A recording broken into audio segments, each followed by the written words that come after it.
How's it going, everybody? It is Dennis, and we're back with another video talking about Roundhill ETFs, MAGY, or the Magnificent 7 Covered Call ETF. Yes, we're back to talking about MAGY, and the reason is because it's been roughly 2 to 3 months as of holding this ETF. We're going on our third month of holding this ETF, so I just want to do a little a check on this ETF, see how it's doing so far, how many shares we've added, how much my position has grown, and what is the current strategy looking at MAGY and how it's performed with all these other ETFs since its inception date. So if you do not know, MAGY is Roundhill's covered call ETF. It pays weekly and is based, they trade on their own ETF actually, MAGS, which is their MAG 7 ETF. And they trade covered calls on that, and that's how they earn their income. So if we take a look at top holdings, you could see there that their top holdings is their own ETF, MAGS, and you can see the calls that they have on that, and that's how they earn their income. We could also take a look at, of course, the distribution. So we go ahead and scroll down. We can see distributions. They pay weekly, as mentioned before.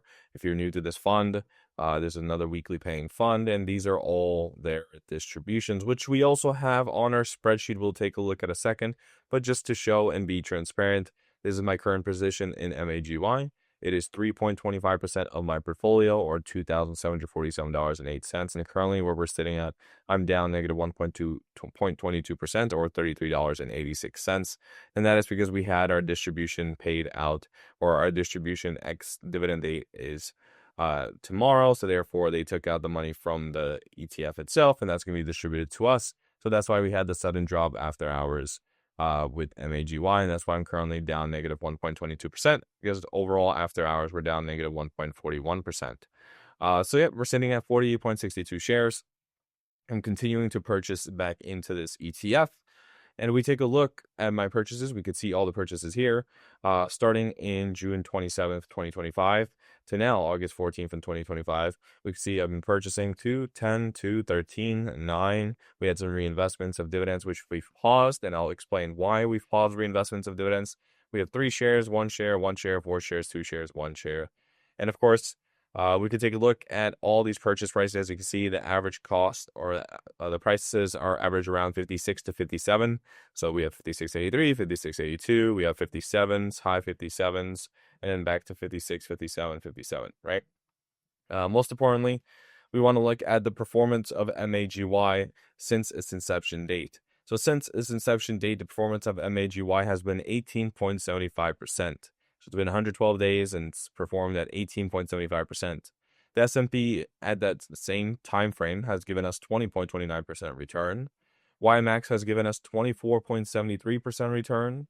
QDTE has given us 27.61% return. And ULTY has given us 35.89% return. Of course, those metrics are based off total return performance. So that's with dividends reinvested, all dividends reinvested. So as you can see, MAGY is lagging behind, and you might be asking, why do I continue to reinvest into it if it is lagging behind? If YMAX performs so well, QDTE performs so well, and ULTY performs so well, beating the S&P 500 in that same time frame, while MAGY is sitting at 18.75%. The reason being is because it pays on Mondays, and because it pays on Mondays, that's actually one of the reasons why I stopped reinvestments back into MAGY.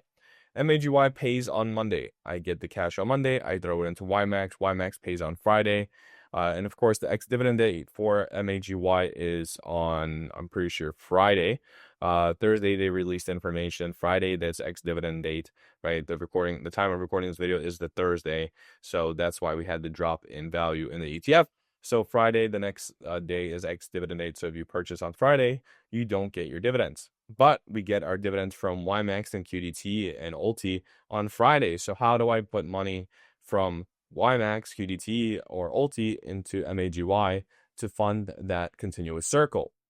Which is the reason why I'm holding MAGY, because I'm able to take Monday's dividends from MAGY, put it into YMAX, QDTE, or ULTY, and then boost those dividends for that week, and then take those dividends and put it into MAGY by using, of course, margin. I take margin, or any cash I have lying aside. I calculate it based on how much my total return is from QDTE, QDTE, YMAX, or ULTY. I take that. I take a certain percentage of that total dividend, and I put it into MAGY. So as you can see, right here on the 14th, this is just the day before, or the day of recording this video on Thursday, August 14th, and the day before the ex-dividend date, I bought one share worth $57.20, 20 cents per share. I bought one share of that of MAGY, and that extra share will go into this week's dividend or next week's dividend paying out on Monday.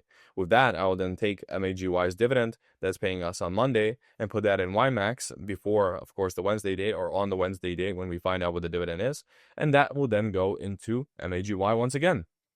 So once again, that's the reason why I'm keeping MAGY, even with its poor return compared to other ETFs and even the S&P 500. That ability to have that constant cycle of getting dividends, putting it to YMAX dividends into MAGY, and over allows you to have compounding sped up by a tremendous amount, because you're compounding not only from a week-to-week basis back into the same dividend ETF, you're doing from one ETF on the same week to another ETF, and then over and over again. So that's the reason for why I'm using MAGY, why I'm holding MAGY, even with its poor performance that we've seen since inception.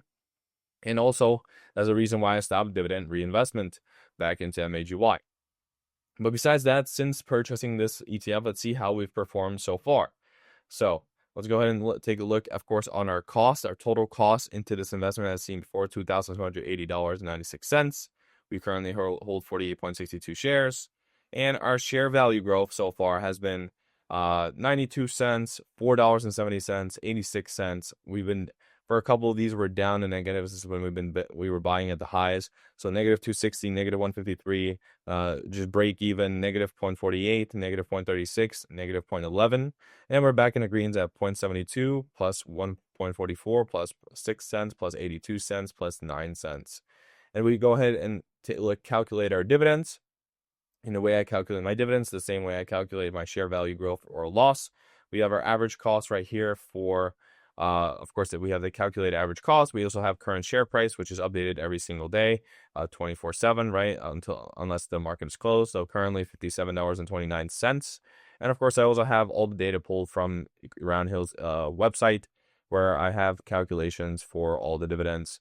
And therefore, I'm able to run calculations and continue to add dividends over dividends received over, or dividends announced down here, and I'll continue to add them, and this will be continue to be added up and calculated to where I have accurate data on how much dividends I'm receiving per batch of shares purchased. So as you can see, for the first batch that we had of 2 shares, we received $5.32 so far. For the 10 shares we purchased and the 13 shares, we have $26.62, $19.87, $3.81, $13.76, 14 cents, $4.59, $1.14, 30 cents, 76 cents, $3.06, 21 cents, 75 cents, 38 cents. So with dividends so far, we've earned $80.70. Value gain, we've made $4.53 in value gain. And in total, if we add that all up, we have gains of $6, $31, $4, $17, $12. And in total, we've made a gain of $85.23.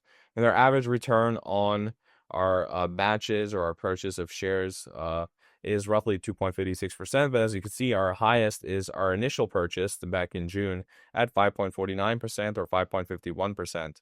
So we've hit 5.49, 5.51. I expect these to continue to grow, especially if MAGY continues to grow itself in value. If MAGS, the underlying, grows in value, and of course the Magnificent 7 continue to grow in value, then of course MAGY should trail and stay relative to that. Also, we will continue to have dividend, hopefully grow if the share value has to grow, or just stay stable around the 37-38 cent mark per share.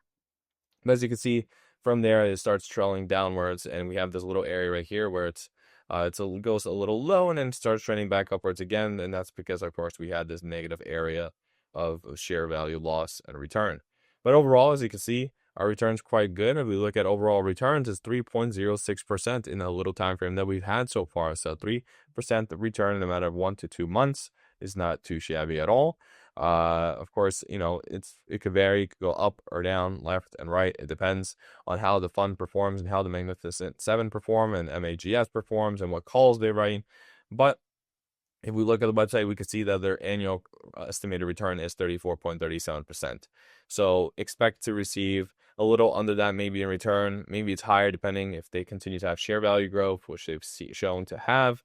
Because if we go ahead and take a look at seeking alpha and we switch to metrics to price return, we could see MAGY is the only one out of all these that has a positive price return besides the S&P 500. So MAGY at 9.02% and S&P at 18.58%, while YMAX, QDTE, and ULTY are all in the negatives. It could be said that it's a little bit too early to tell for MAGY since it's such a new fund, but say, hey, if they're able to return positive returns with just price return, or actually we're looking at a bigger chart. Let's go ahead and zoom back in. I just noticed we're looking at a larger chart. Let's zoom back into the 23rd. Okay, so looking back at the 23rd, I stand corrected.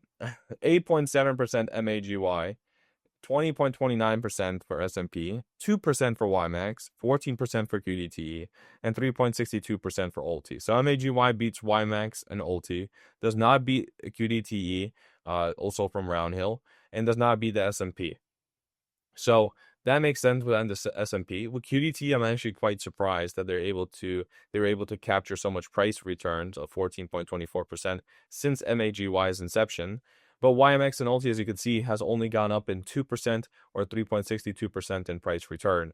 So if you're someone who is using, of course, margin and you're not reinvesting dividends, something like price return would be important to you because you would want price return to grow or stay stable, or just, of course, share value. That's pretty much what it is. It's just you want share value to either grow or stay stable, so then your margin requirements grows or stay stable, right? Or margin requirement actually declines, and then the amount you could borrow on margin grows if the shares grow or stay stable, right? But when cases like YMAX, ULTY, you would have to then reinvest those dividends with QDT as well. But in this short time frame, we could see that QDT actually exploded at 14.25%. But say, for example, YMAX and ULTY, they're, as we saw on the 1 year chart, same with QDT, they're in negatives. Due to them being the negatives, you always have to put dividends back in and reinvest dividends back in if you want to keep that same value when it comes to overall value of your holdings, as well as you want to keep your margin requirements growing or stable, because the value of your shares is falling and you're pulling money out. The margin requirements will grow because you're losing overall value in the portfolio. Even though you are gaining dividends and those dividends are getting pulled out for use, you still, in that case scenario, would have to put dividends back in to keep that margin requirement stable or growing and keep the portfolio value stable or growing. Of course, that's something you would have to do based on how much you need to spend and take money out, and also how much you need to keep in for it to continue to hold its value and hold its dividend return or grow its dividend return. So that's just some numbers you would have to run personally for your portfolio, but that's just some red flags to look out for when you look at YMAX, QDT, and ULTY. But I think many of you already know, if you're investing high-yielding ETFs, that most of these ETFs you have to reinvest back into it. And maybe MAGY would be the same, but we just haven't given it enough time to see how it holds itself throughout time, right? And we have to give it maybe a year and see. Maybe it'll also begin to act like YMAX, QDT, and all these other high yield dividend ETFs, where it begins to go negative in share value, but the dividends are outpacing it, and therefore you're able to still be positive on total return when it comes to dividends being included, as we saw on the first chart. So that is MAGY. Just wanted to make a short video going over how my position has been doing. As you saw, $85.23, nothing to write home about. 3.06% return, not too shabby from a 1-2 month time period. And also being added over time, right? We didn't dump a bunch of money in the beginning. We've been adding over time. As you can see on the time frames, right? We started in June, then in July we dumped 13 shares in, then we dumped another 3 shares, another 4 shares, another 2 shares, right? Just dumping money in here and there whenever there's a possibility, whenever dividends or cash is received, we put money into there to continue to create that cycle. And now that we stopped the reinvestments, we should be using the cycle should be sped up by just a fraction amount, probably 1% here and there will be increased in returns due to that, hopefully. Well, of course, we'll see. The great part about having these sheets is I'm able to track my performance and not have to use just Seeking Alpha's performance, because my performance could be different to Seeking Alpha because I'm using different strategies, while this is just with its dividends being reinvested back into itself over and over and over again. Who knows, maybe my performance could be better, maybe my performance could be worse. It depends on when I buy and when I reinvest and when I decide to pick my moments of purchasing or selling or reinvesting, right? So that has been MAGY. once again, just checking up, showing you guys how it's been performing so far for this little time we've been holding it. Hopefully it continues to hold. Just updating you guys on how I'm trading it and what I've changed so far with it. Like I said, not reinvesting back into it with its own dividends, using those dividends to reinvest into YMAX, QDTE, or ULTY, and then using those dividends from those 3 funds to reinvest back into MAGY. And because the time frame doesn't match up, I use a little bit of a margin or cash laying around to make up for that time, the timing not matching up with each other. But overall, that's how the portfolio is going. 3.06% return so far with MAGY. Hopefully that continues to grow and continues to compound. And hopefully this fund is able to also increase our returns with YMAX, QDT, and ULTY and give us better purchase times and flexibility on when I could go into positions. And just overall, the higher the percentage return, the better, right? That's all that matters. That percent number is all that matters at the end of the year. So anyways, guys, I'll see you guys next time for next week's video, where I might have something special planned for you guys. I've been working on a project. Hopefully I'll have something rough done for you guys so I could demonstrate it on this channel. But anyways, see you guys next week for next week's video. That has been MAGY and how it's been doing in my portfolio. See ya.